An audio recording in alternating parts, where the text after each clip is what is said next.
Hello, namaskar. Good morning. This is Rajesh Ji. It's around 5:35 a.m. now, and I'm going to show you a beautiful book that I read. It's called The Spiritual Biography of Marpa, the Translator. Marpa, the Translator. Now, who was Marpa? Marpa Lotsawa was a farmer in Tibet. He was a squatty built. This is a young man, very kind of dominant among his peers. He was radical in a kind of way when you compare to them. And he married, he became a farmer, but he wanted to visit India and learn something from what they call the Mahapurushas. He heard that there were many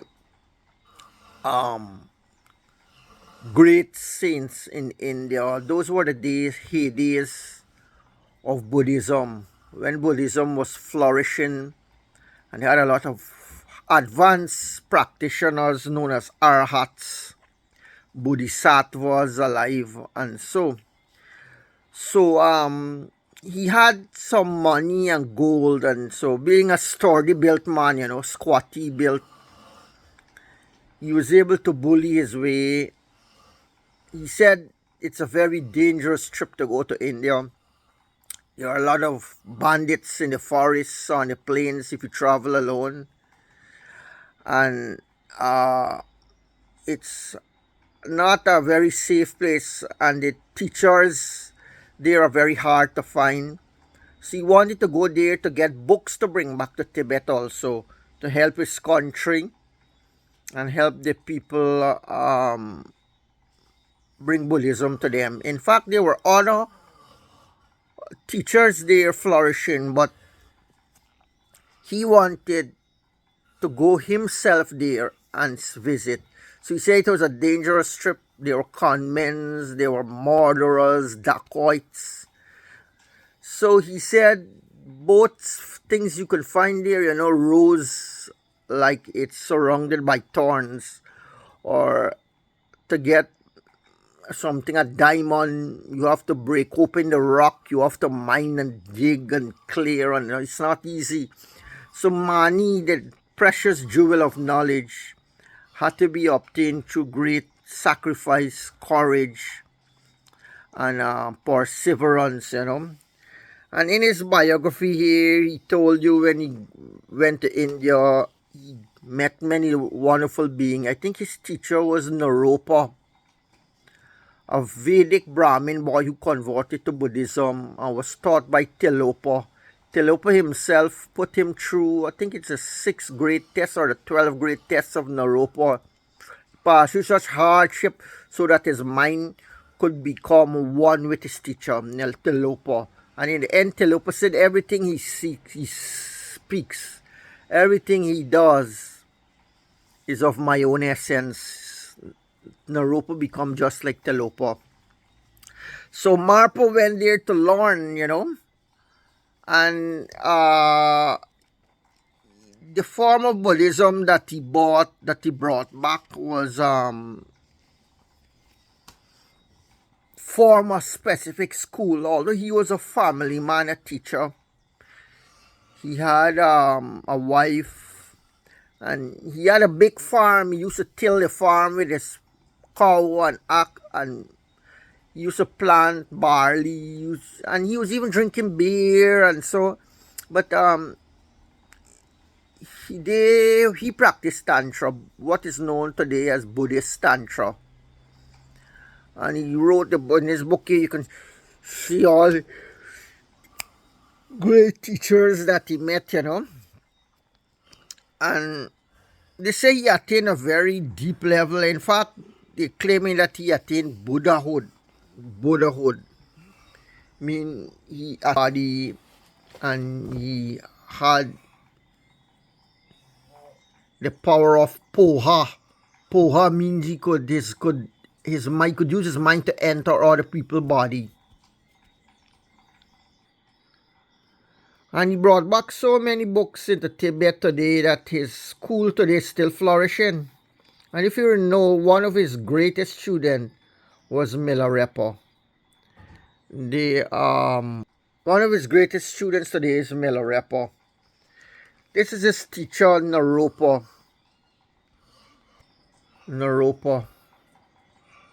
The Buddhist master. And there's the popular in the West today, they have the system known as the 6 yogas of Naropa.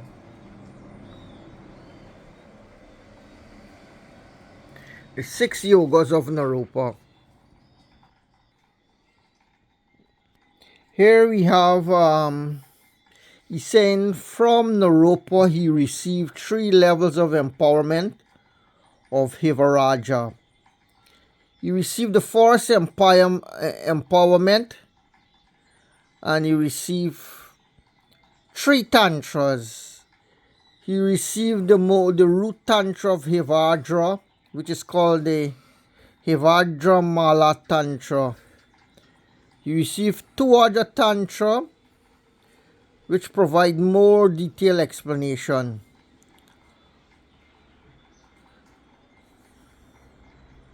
And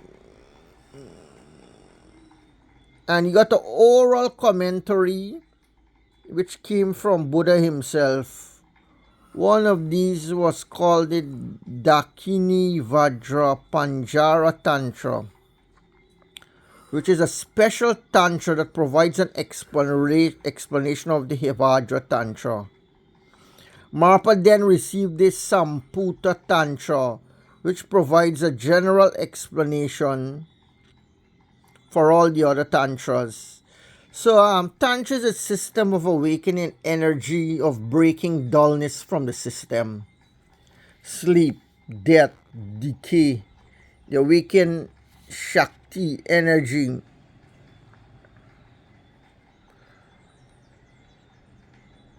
He received the tantra on Mahamudra, which were taught by the Buddha and translated into Tibetan. This is called the Mahamudra Tilaka in Sanskrit, or the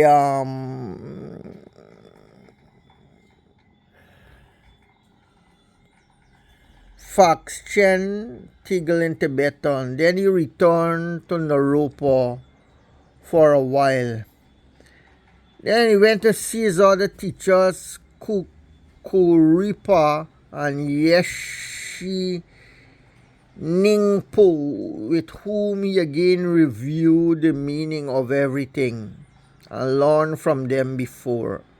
So this was the old Tantra, the old school of Tantra, which Marpa's 3rd visit to India. So he made 1 visit, 2 visits. It was dangerous, but he, being a very bold guy, adventurous and daring, he took the trip on himself. Marpa's 3rd visit to India was fraught with difficulties. He had to go through tremendous hardship and troubles, and only because he was so full of confidence and devotion to his Lama was he able to endure this trip. As a result of his wish to practice the Dharma and his diligence in the practice became even greater, making it possible to achieve the ultimate realization.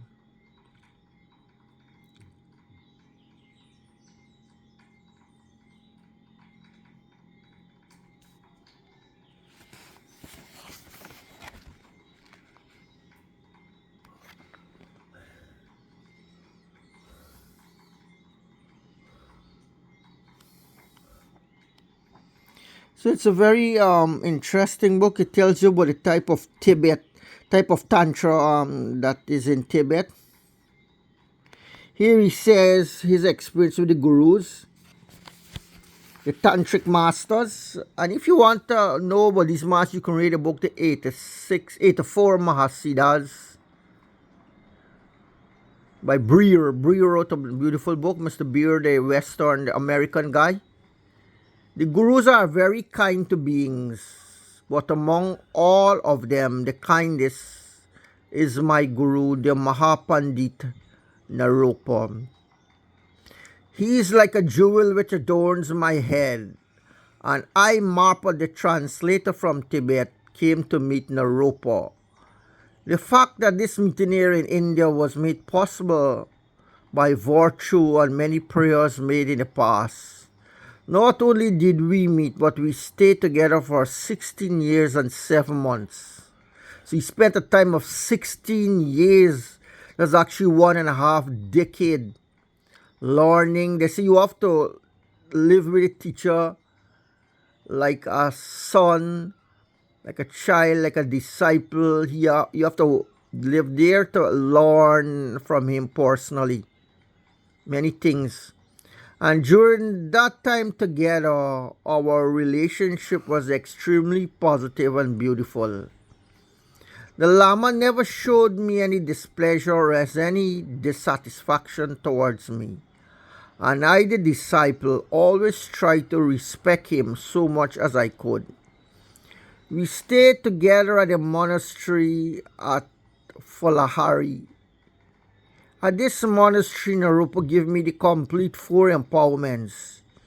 He also gave me the complete transmission of the instruction of the whispered lineage. So here this passage mentions something about the characteristic of Marpa. Now, Marpa is not a very mythical figure or mystical figure. Rather, he's historical. He came around like the 14th century, I would say, but they have a lot of things that documented and show that he did exist. So here they say Marpa didn't become a monk like, for example, Shariputra. He was also quite an angry and arrogant person in the beginning of his life. He was extremely selfish, but at the same time he also had tremendous courage both for achieving enlightenment for himself and for helping others. He was extremely intelligent, was very diligent, and he had a great deal of faith, confidence, and devotion to the Dharma. He had genuine love and compassion for other beings. The process that Marpa underwent during his training was that his defects, such as his arrogance, were gradually transformed into good, were expanded so that by the end of his training, his experience and realization was complete and he had become a supreme Siddha, a Siddha. So Marpa became a Siddha, an enlightened being.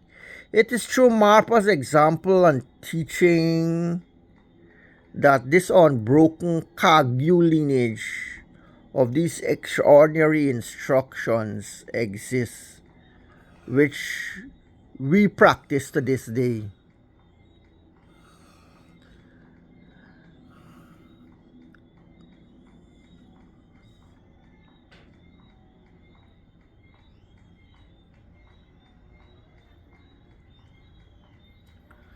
So this was his early life from a man, a very temperamental person. He became a man of compassion.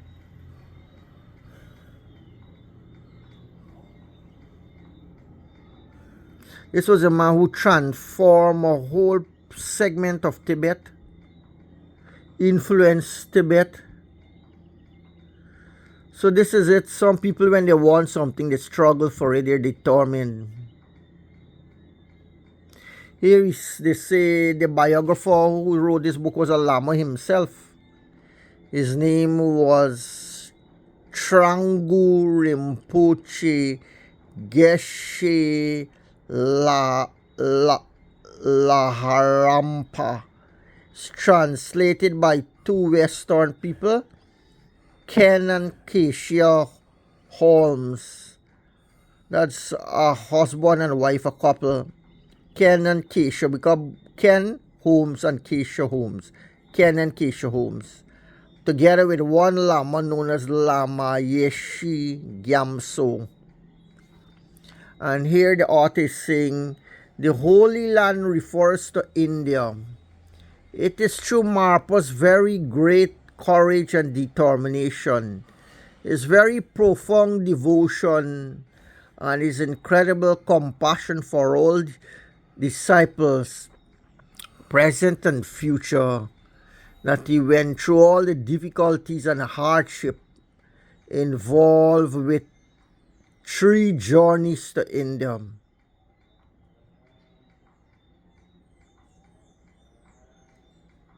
Alright, so the second verse tells us, and so this verse refers to his qualities of courage, devotion, and compassion.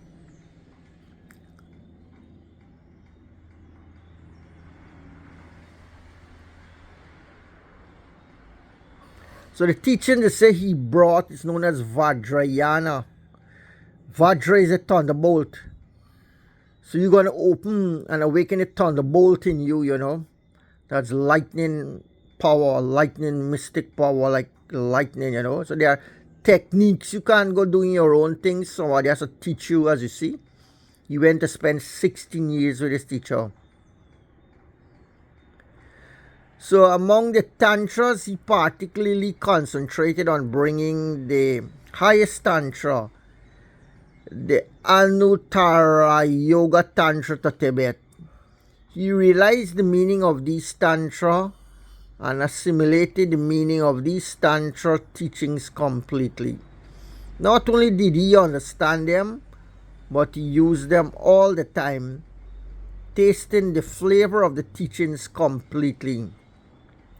These teachings were constant and direct experience for him, and that is why it is said that he had great intelligence with which he could see the true nature of phenomenon. So he had a discerning intellect, an intellect that was sharp like Vajra, that could slice through the darkness, the Maya.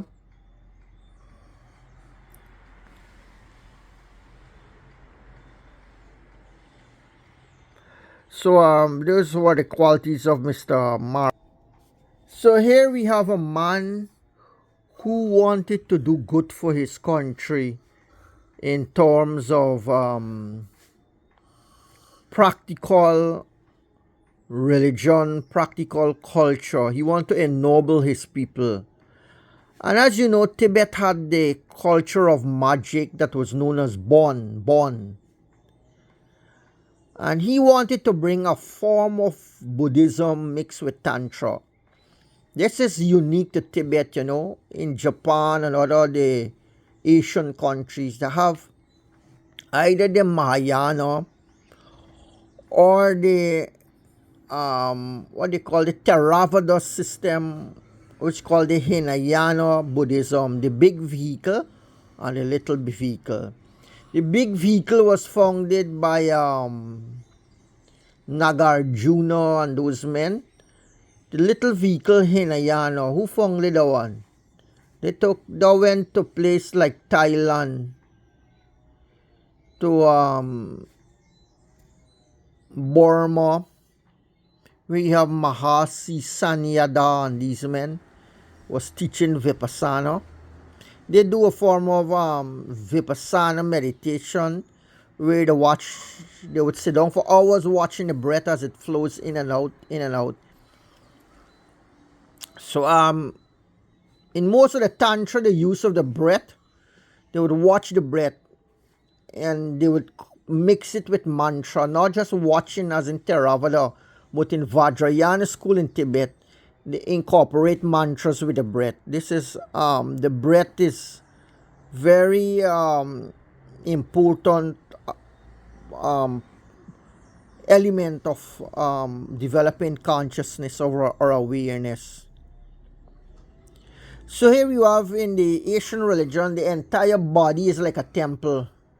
They are each part, the blood, the breath, the limbs, the muscles, is like a machine that have a particular mystical or spiritual import. It has some significance or some meaning, mystical importance, not just anatomical or physical, but they are like shrines in the body. In fact, another Murtiji, the Tantric master, he said, all the gods and goddesses, they live in your body. They're right in your body. No need to beg to go to a temple, to humble and beg to go to people's temple and churches where people are insulting you and they have an organization to manipulate and control. He said within your own system, there is a mechanism, a spiritual mechanism where you could become churned out, but you have to be taught the method by some selfless master. This is what we see Master Marpa did. He wanted to go to India. Here he says it was an incredibly difficult and arduous journey.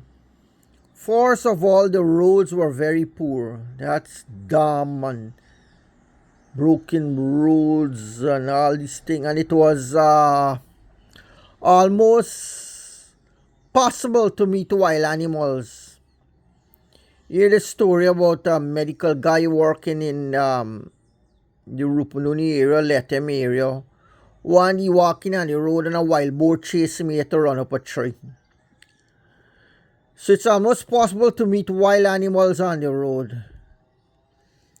Then in the Tibetan part of the journey, one had to go through very high passes which are extremely cold. As one get closer to India, one would have to go through immediately hot jungles with many diseases, parasites and poisonous snakes. So India is a land of serpent snakes, plenty snake, cobra, king cobra, black cobra.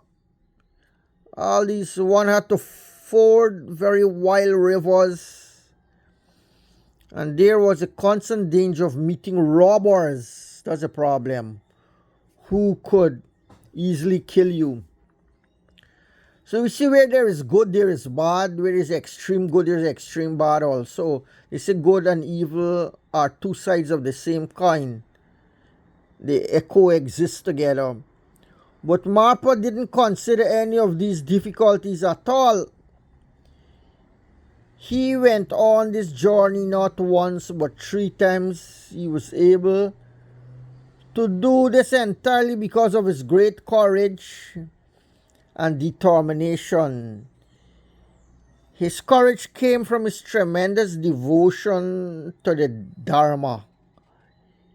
He had great faith in the teachings.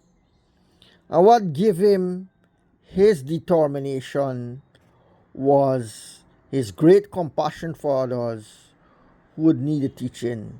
So he was an extraordinary Tibetan Amerindian, an Amerindian from Tibet. Now, where in Guyana you would find an Amerindian who think about his people, about his tribe. You could find any Tosha who want to study the Buddha Dharma, to save his country, to save his people, and going all the way and traveling and going and get books and bring them back. 3 journeys he made. And here he said Marpa, when Marpa wanted to go to India for the first time, he went to see his parents and said, I've decided to go to India.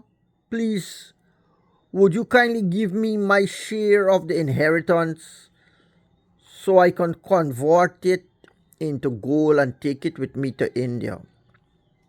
His parents and brothers tried to dissuade him, saying, there isn't really any point in going to India. We don't see why you should go there and become a translator If you want to practice the Dharma, why not stay here and do it in Tibet? Yes, in Guyana right here, we have the Haribol, you have the Bhartsiwas Ramsang, you have the Brahma Kumaris, you have the Dayanan Mission, you have the Pundits, they can teach you religion. Why you want to travel and learn from such a high stage when you can start learning the basics right in your own country? Also, if you can't practice, then why not become a farmer and do something useful? So parents trying to put logic in him. So they argued and tried to talk Marpa into not going to India, but nothing would do. Marpa had an unflinching resolve to go to India, and that was that. The first time Marpa went to India, he stayed in Nepal for 3 years. The reason for this was primarily that the change in temperature and humidity in India was unbearable to Tibetans. So this you have a temperature and Guyana also. When they first came to work on the plantation, only the Afro-Guyanese and the Indians could work there. The other races, the Amerindians, Chinese Amerindians, the Portuguese, the Europeans, they weren't able, the temperature, the climate. They left the fields and they start open business. The Amerindians didn't able, they escaped to the mountains in the forest today. So it was only we who developed the city and developed the country and make it like this. You know, we work here and live and we build it. The others ran away and they said they went to escape into the forest in the mountains. So the temperature is a serious problem. So he first went to Nepal. For 3 years, he learning more Sanskrit, some more Indian languages, and getting used to the climate. So imagine beautiful experience and great sacrifice to bring culture, you know. So culture is important. Albert Einstein himself said, it's the ambience of the place that creates a genius. If you have a good environment and a proper place to live and dwell in, the body heals, the mind unfolds, the spirit awakens, and this kind of thing, you know. So you went to Marpa and Nepal, and the people welcome him, the Nepali Amerindians, Amerindians, and he was so here he's saying that Marpa wanted to meet Naropa. Marpa knew he wanted to meet that very great Pandit and realized being Naropa. He said to New Lotsawa, this is one Tibetan who came with him on his first journey, you know that everyone says he is the greatest, so why don't we go and see him? However, New Lotsawa didn't have any particular connection with Naropa from his past life. So he said, oh, this Naropa is quite good and I've heard good things about him too. But you know what happened to his teacher Telopa, who went really wild and is living like a wild yogi? Naropa is turning into the same thing. And I'm not keen on that. Besides, in India, you can find lots of very great teachers and pundits all over the place. So I don't think I have any particular desire to go find Naropa. I can meet good teachers anywhere. So decided each to go their own way and find their own Lama. So that's the thing with India, you know, is that nobody can hold a monopoly on religion. There's a choice. We don't have one matai or one shop selling Indian goods. There are more than one. So we have more than one teachers here. And you have a choice, you know. to meet more. There are many teachers everywhere, so they were keen on meeting these specific teacher, and that's why you have a specific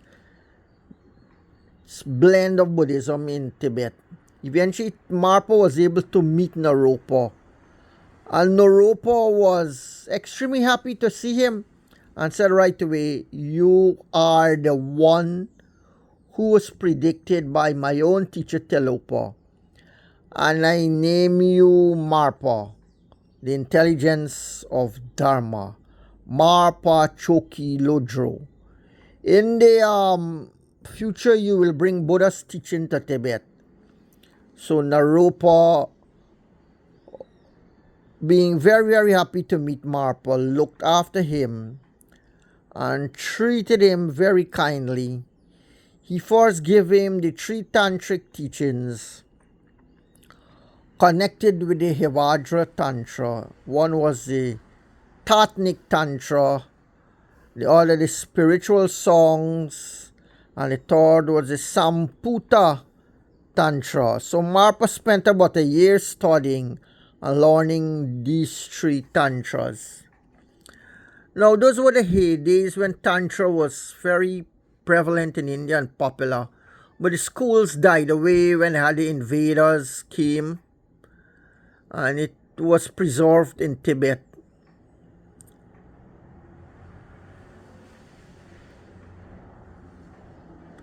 After the year was over, Marpa took a breath and went to the neighboring town.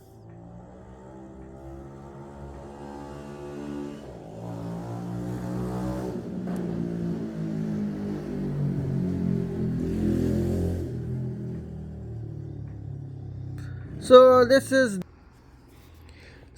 in the end of the book, they tell you when he returned to Tibet what happened. When Marpa returned to Tibet, it says he spent time in his practices. And he made a declaration. He said,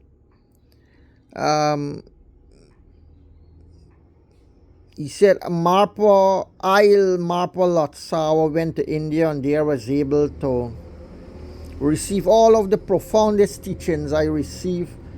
The king of Tantras, the Hevajra Tantra. I was able to receive this from the great Mahapandita Naropa himself. I also received all the teachings on Danzi, one particular aspect of this, which is the instruction on ejection and transference of consciousness. Also, I was given the instruction on dream meditation and a meditation on the great luminous clarity. I was given these instructions along with all the clarifying commentaries. Also, I was given the King of All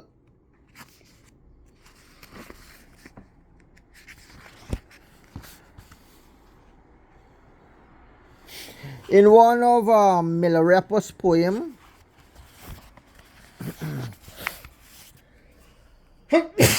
One of his poems, he said, "Laziness is the enemy. It is like the deep sleep of a corpse, which is of no benefit at all. Laziness makes us think that it might be nice to let ourselves not be anything, which seems like a very pleasant course of action." So it's a very interesting book if you want to buy it. It has a very nice afterword, a nice introduction here.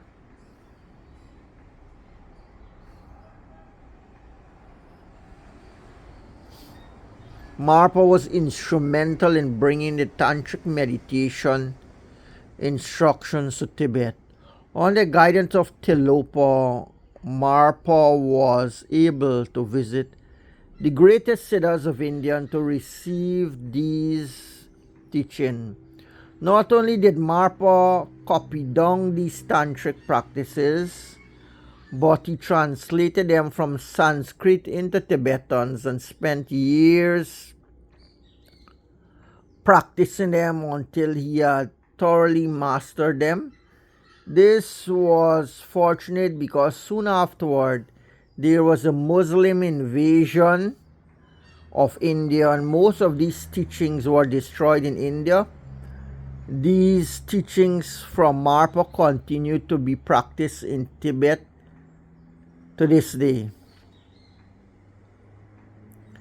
So it's an interesting book. It's from Sadhguru publication, a division of India Book Center, 45th, 40 to 5 Shakti Nagar.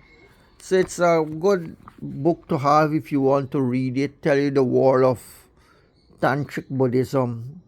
Tantric Hinduism is not so much popular now in India. We have the Buddhist system still surviving. Namaskar. Have a pleasant Saturday.